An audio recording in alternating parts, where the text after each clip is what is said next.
changing attitudes toward cardiovascular disease. In the middle of the 20th century, medical research showed that there was a clear association between cardiovascular disease or CVD, which includes heart disease, high blood pressure, and stroke, and lifestyle. This awareness initiated a shift in attitudes toward health care.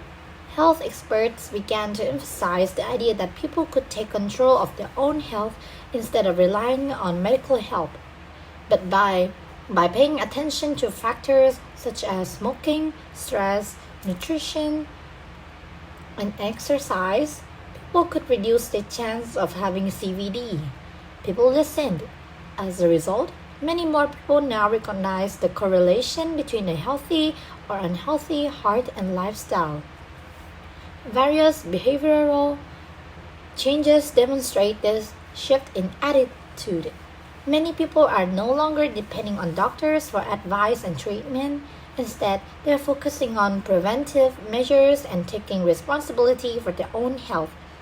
A greater understanding of the connection between diet and health has led many to reduce or even eliminate food high in fat and cholesterol from their diets.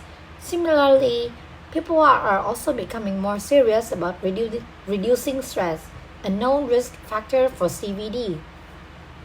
An increasing number of people understand that regular and frequent aerobic exercise like walking, running, or swimming reduces stress. This is because aerobic exercise not only increases physical fitness but also releases endorphins, a natural substance that helps people reduce stress and feel better. These changes in attitudes and behavior have had a positive effect. Deaths from CVD first began to fall in Western countries in the 1960s, and this trend continues today. In the United States, the death rate from this disease fell by more than 35% between 1980 and 1997, and then another 26% between 1999 and 2005. In 2010, 6% of adults suffered from some form of CVD, down from 6.7% in 2006. However, it should be noted that this research conducted by the US-based Center for Disease Control (CDC) indicates that although the occurrence of CVD has decreased significantly, less educated citizens suffer from this disease at rates well above the national average. Other Western countries have found similar patterns among their populations. Another reason for falling mortality rates from CVD is better diagnosis and treatment. Advances in technology and medical science make early detection possible, which is key in allowing doctors to better treat the disease.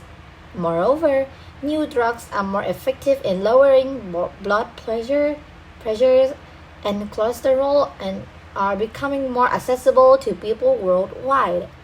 This is one cause of optimism about the future of this disease. However, the news about CVD is not all positive. In spite of the fall in death rates, CVD is still much too frequent in most Western countries. In Europe, for example, CVD remains the leading cause of death, claiming the lives of more than 4 million Europeans every year. The second piece of bad news is that CVD has also become much more prevalent in developing countries, with 30% of all CVD deaths are now occurring there. Rapid social change in these areas has led to risk factors that are associated with CVD, factors including a decrease in physical activity, an increase in smoking, and a shift to a less healthy diet. By 2010, CVD had become the single greatest cause of death in the developing world, and the WHO projects this will continue for at least the next 2 decades. What are the governments doing to fight this terrible disease? The global effort to inform people of the benefits of a healthy lifestyle continues. As people become better educated, they can choose lifestyles that avoid high severity risk. Governments are also introducing specific changes aimed at reducing unhealthy lifestyles. The British government collaborated with industries to reduce the amount of salt in manufactured food by 25%. In Mauritius, a government program encouraged the nation to switch from palm oil, high in saturated fat, to healthier soybean oil. In Japan, the government has created programs to reduce salt intake and to increase early detection of CVD. As a result, stroke rates have fallen by 70% in Japan in the 1970s. Changes in attitudes toward personal and a greater understanding of the link between health and lifestyle have had promising outcomes in many countries. However, little doubt remains that a global strategy to fight CVD is necessary since the disease accounts for more deaths than any other disease. Governments need to do more to control the use of tobacco or to reduce the intake of foods high in fat, sugar, and salt. Individuals also need to take more control of their own health and make healthy lifestyle choices when possible. These changes would lead to benefits at individual and national levels.